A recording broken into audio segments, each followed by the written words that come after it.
还是桃园的路德，长辈阿嬷下班时间有人随机来抢机车，而且是特别上迄种妈妈载囡仔的机车来动手。当时这个道路顶有真侪人，或者突然间发生的抢案错一条，有民众反应真紧，当场就甲嫌犯压制。警方赶到场，这个嫌犯的情绪也真无稳定。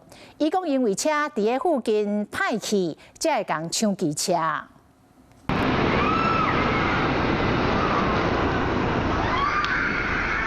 超商门口叽叽叫喊坏声音，引起大家注意。对安全无稳的妈妈真惊吓，正手掠乌托邦抢花，倒手保护查某囝。因为一个穿乌衫查甫人一直钱我来想要抢走因的乌托邦。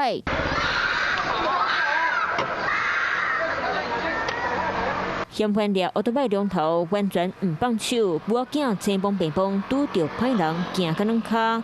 妈妈直接抱查某囝冲去超商内底，想要请店员报警。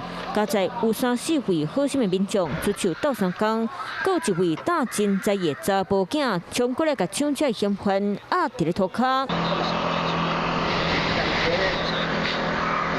嫌犯滚量拍喷，不过敢若无啥效果。查甫囝用规身躯的重量抵伫咧伊身躯顶，警察接到报案，启动快打部队赶过来，发现嫌犯的情绪无稳定，讲话袂清楚。伊讲车伫咧附近海去，骑车的妈妈含查某囝到超商买物件，发现嫌犯伫咧路边一直甲鸟上，原本真惊吓，要赶紧骑走，是毋过嫌犯撞过来要抢伊的乌托邦。全案讯后依抢夺罪移送桃园地方检察署侦办。嫌犯伫咧下班人济时间，长头白日伫咧路的甲人抢劫，母囝2人当时真正叫要叫惊死，去超商买物件，想要到撞着抢劫，好哩加在拄着好心型民众跟斗相共，警察将佢尾嘛顺利甲一个歹人铐起来。